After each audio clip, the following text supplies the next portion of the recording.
Hi, this is Steven. Take 3 on my video. I'm off from my job this week, so I'm just out riding my bike and enjoying not too hot, not too cold, although I don't like the cloudy part.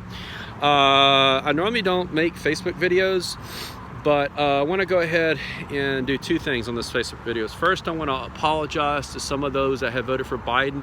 I used some very, very nasty and mean-spirited personal language toward them. I think John LaGrothne, I hope I'm pronouncing your last name right, and Josh Spencer. I know that both of y'all voted with every good intentions and good heart.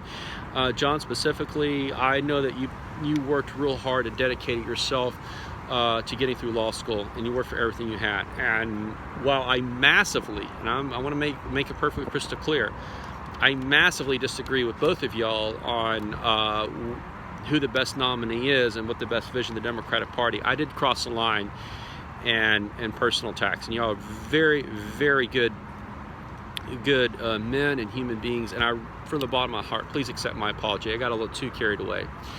With that said, there's still about 60% of the votes to be cast in the primary. 60% of the states have not had primaries and caucuses.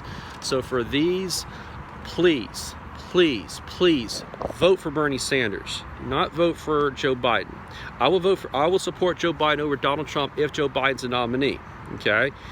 I have a sophisticated way. I'll talk about that in other videos. Okay.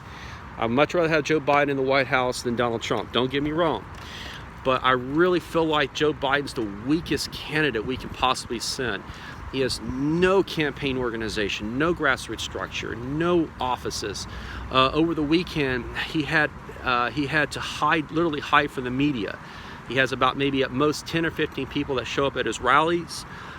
He has verbal gaffe after verbal gaffe. For example, reminiscing about little kids rubbing his hairy leg when he was a 20-something lifeguard. That's an adult, by the way. He's an adult. Talking about little kids rubbing his leg, even though he's only in his 20s, he's still an adult at that time. He confused his wife with his sister. He confused his Tuesdays with Thursdays. And 1 or 2 things here and there, yes, that's fine. But this is a pattern that Trump can really, really use. Trump is going to have a huge motivated base that's really going to go all out. And Bernie Sanders does have a huge volunteer base, and Joe Biden simply does not. And we need to match a Trump like that. And plus, there's this record on trade issues, for example, a record on Wall Street. Trump is going to use that. There's a record on Hunter Biden. Trump is going to weaponize that. You know, you can talk about fair or unfair, but there's that perception. Bernie doesn't have any of that. And I know Bernie's a millionaire now, but this didn't happen until he was in his 70s, and as a result of a couple books that have been published, not real severe corrupt business dealings. Again, Biden's nominee. I will do what I can in the crucial battleground states in the fall, like Florida, Ohio, to make sure he defeats Donald Trump.